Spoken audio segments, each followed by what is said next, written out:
what I'm really going to talk about is when we changed from school volunteer and time help to EdConnect Australia. And that has been really all of the 10 years. You may not believe it, but I was going to do just a very quick recollection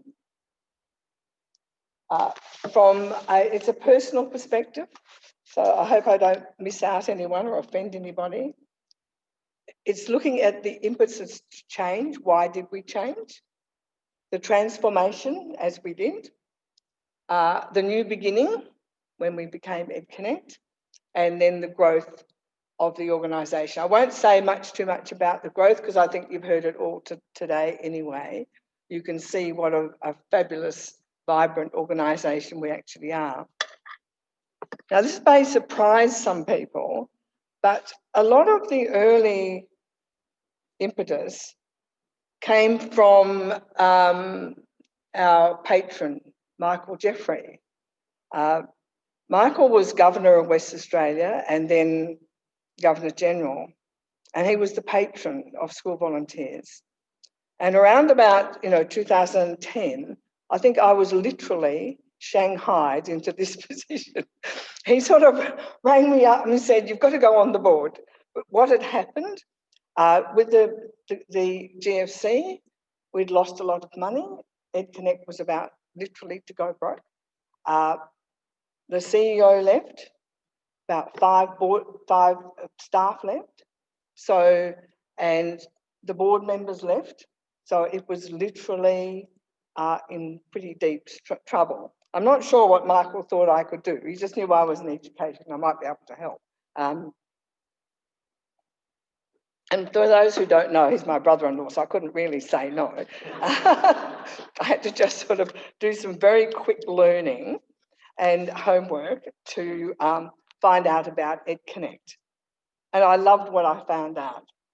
And partly the reason for being so engaged was because Michael had really fallen in love with school volunteers when he was governor. He would go around the countryside, see kids in schools, and somehow he got to know about older people helping students thrive. So the first thing he did was Shanghai me onto the board. I don't think there was much of a process. I just turned up and spent a bit of time on it. And then a little bit later, he Shanghaied the one who's hiding, Graham Mabry's hiding behind the slides there. Graham became our ambassador, and even as recently as a few weeks ago, he provided for all of us a talk back. I wasn't able to do it because I was away. So out of all that, we ended up with Craig as our CEO. And Craig was young and enthusiastic.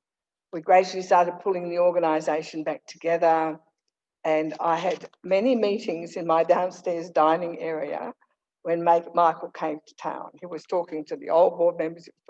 So I think today I was talking to one of our new board members, and having someone influential who decides you're going to do something makes a big difference. And one of our most exciting things was after a year, we were back in the black. And I think that was a testament to the amount of work that Michael actually did just lobbying people all around the state and nationally to make sure we had a bit of money. And Craig was the impetus then to move us from where we had been in Jewett Hill into the rise. We had new strategic directions in that we realised we had to train the volunteers and look after them probably a little bit better than we had been doing. But the most important thing is that we started to look at gathering data to prove that we made a difference. That was our first impact statement. And in fact, again, I had forgotten some of this. That was in 2011, 2012. And that was so important because we couldn't get people to fund us unless we could show that we were making a difference. So that was, I think, the biggest turning point. It was the gathering of data to make sure that we could demonstrate to people that things were, that we were actually making a difference. So, and that's always been my passion. You know, we have to be able to show that the children are benefiting from what we do. But back to my story, because our patron wasn't done yet. He was, he wanted someone who was a very experienced chair. And if you look at that slide there, you'll see that he approached the Honourable Cheryl Edwards. How she agreed, I don't know, because Cheryl was a very busy, people who don't know, she was the Attorney General in the government, just resigned. She was a very prominent Liberal lawyer. So Cheryl came along, she was on the board for a year and then she became the chair, and I think that was the intention all along. Prior to that, we had Marie Cormody was the chair. Jason Berry was one of our other chairs, and then I came along after that. So really, I only know of 4 chairs of the organisation during that period. But Cheryl, the first meeting we went to, she got up at the whiteboard and she started pushing the agenda forward. And at that time, Time Help had been seriously negotiating with EdConnect, with school volunteers, to see if we could join up. But there just wasn't the energy to do it. And Cheryl provided that energy. I think Time Help had been talking to school volunteers for about 5 or 6 years before that. And everyone sort of went like that. But Cheryl was the one who moved it forward. So I think that Michael, without anyone really realising it, was wanting to save school volunteers and turn it into a national organisation and pulled all those levers that people can pull. So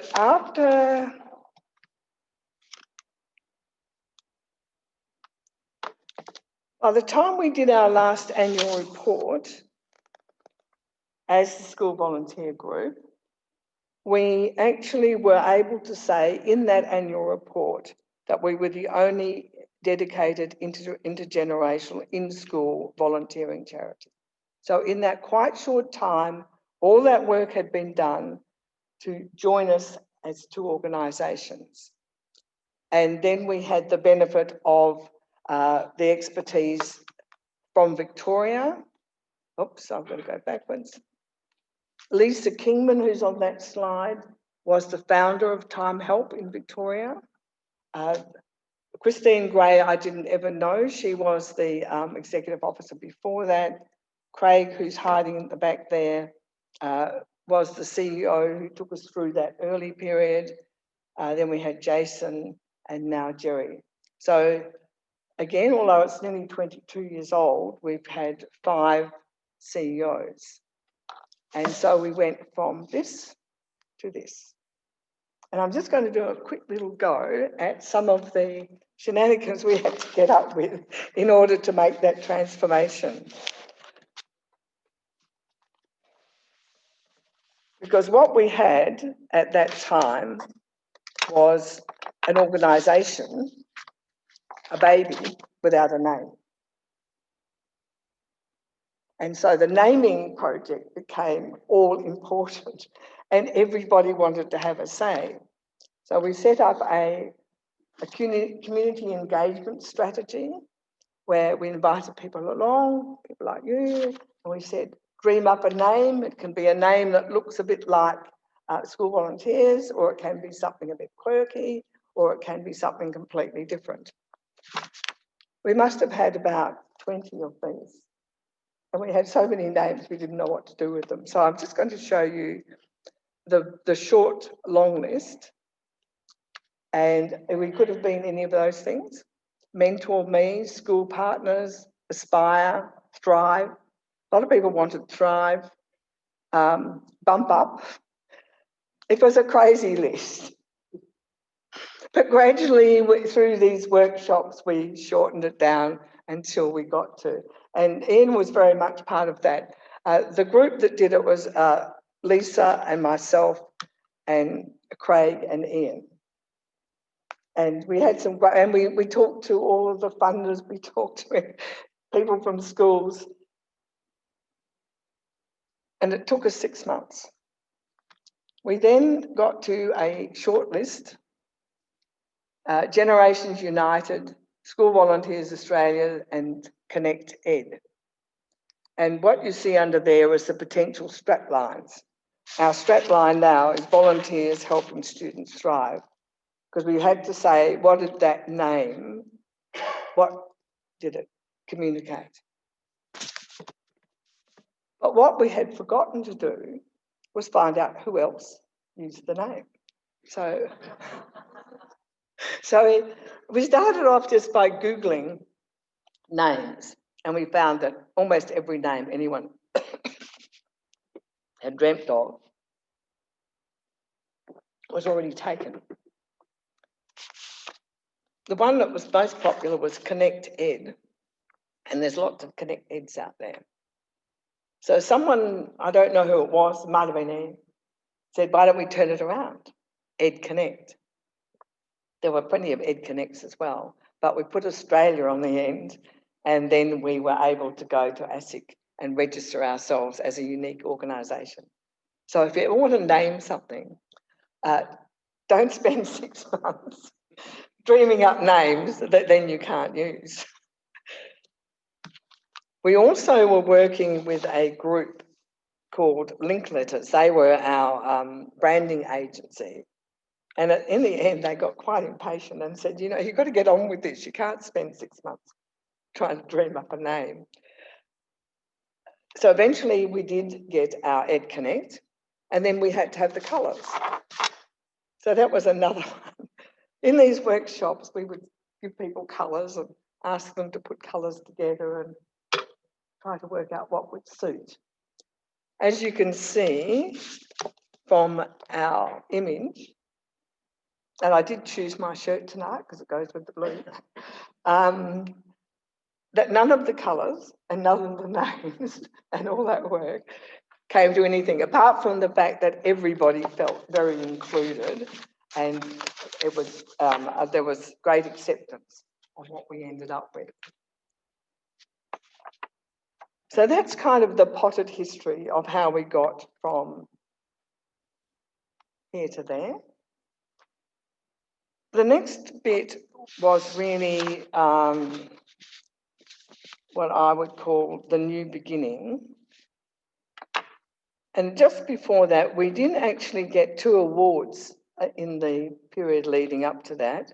One was for the Corporate Volunteering Award, because by that time we'd started to work with corporates to see if they would like to be part of it. And that was from the City of Coburn.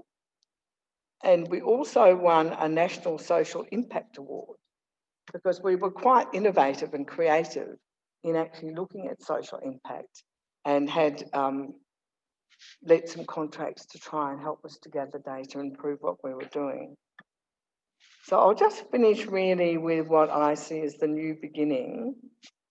So by 1916, with all of that, I think I've missed something out here. With all of that work, Cheryl felt that she'd done her bit, and she left, and shortly afterwards Craig left, and then Jason came on board as our chair, and then he ended up being the CEO for a while, and then I took over as chair in 1917.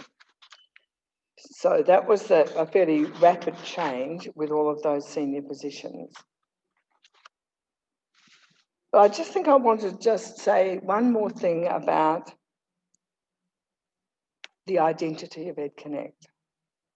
We had a new identity, we had a new name, we were legally one national organisation, and now we had to be that one organisation. We had to be one team, with one vision and mission, a set of values, while recognising the difference across Australia. And that's been the job, I think, that we've done since Cheryl left, and since probably even from the time that Jerry came on board, was building EdConnect into the organisation it is now. Because WA had always been very focused on mentoring, that was its strength. Victoria was more into school volunteering, classroom volunteering, or just generally school volunteering. So it's been a pretty interesting journey, bringing disparate groups into one body. Now, I think it's past my time to leave, or we'll never get a cup of tea. So I'm going to finish there. No, I've just got one little paragraph at the end I want to go to. So in my 10 years as part of EdConnect, I have had the privilege and the challenge of working with 30 board members, 3 CEOs, 3 chairs, and 30 plus staff. And this has been enriching for me, and as they say, quite character building. I mean, it's interesting working with so many people. There is much to be proud of, and I'll greatly miss my interaction with everyone who is part of the world of EdConnect Australia. So I wish you all well. And I do plan to keep my toe in the door just by helping out as a volunteer.